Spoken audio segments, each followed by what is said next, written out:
Hi friends, welcome to Rakshitha tailoring. నేను కుట్టినటువంటి long frock అండి ఇది. దీనికి ఫ్రంట్ నెక్ అయితే వీ షేప్ అయితే ఇచ్చాను. చూడండి ఫ్రెండ్స్, చాలా బాగా అయితే వచ్చింది. డ్రెస్ అనేది నీట్గా ఈ విధంగా ఓవర్లక్ అయితే చేసుకోవాలండి. అప్పుడే లుక్ అయితే బాగుంటుంది. బకరంతో నెక్ డిజైన్ చేస్తేనే ఈ డ్రెస్కి అనేది లుక్ వస్తుంది. చూడండి ఫ్రెండ్స్, నేను ఈ వీడియోని అయితే మీతో షేర్ చేసుకోవాలనుకుంటున్నాను. దీనికైతే బుట్ట హ్యాండ్స్ అయితే ఇచ్చానండి. ఫ్రంట్ నెక్ అయితే వీ షేపు, బ్యాక్ నెక్ అయితే రౌండ్ నెక్ అయితే స్టిచ్ చేశాను. ఈ విధంగా అయితే వచ్చింది. ఇది ఫ్రిల్స్ ఫ్రాక్ అండి. మనకి వేస్ట్ దగ్గర ఫ్రిల్స్ వచ్చినాయి, అలానే కింద కూడా ఫ్రిల్స్ వచ్చినాయి. ఫ్రిల్స్ లాంగ్ ఫ్రాక్ అయితే నేను స్టిచ్ చేశాను. చూడండి ఫ్రెండ్స్, ఏ విధంగా వచ్చిందో. ఇది పూర్తిగా స్టిచ్ చేస్తే లుక్ అయితే చాలా బాగుంది. చూడండి ఫ్రెండ్స్, ఈ విధంగా అయితే వచ్చింది.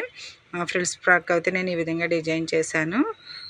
చూసారు కదా ఫ్రిల్స్ అని ఎలా వచ్చినాయో. బాటమ్ సైడ్ కూడా మనకి ఫ్రిల్స్ అనేవి వచ్చినాయి. పూర్తిగా స్టిచ్ చేసిన తర్వాత లాంగ్ ఫ్రాక్ అయితే ఈ విధంగా వచ్చింది. చూడండి ఫ్రెండ్స్, చాలా బాగుంది కదా.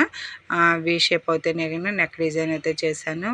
అండ్ బుట్ట హ్యాండ్స్, ఫ్రిల్స్ అయితే ఈ విధంగా వచ్చినాయి. Thank you friends. మా వీడియో కనుక మీకు నచ్చినట్లయితే మా ఛానల్ని సబ్స్క్రైబ్ చేసుకోండి, లైక్ చేయండి, షేర్ చేయండి. మరిన్ని వీడియోస్ అయితే మీకు అప్లోడ్ చేస్తాను. Thank you. Subscribe my channel.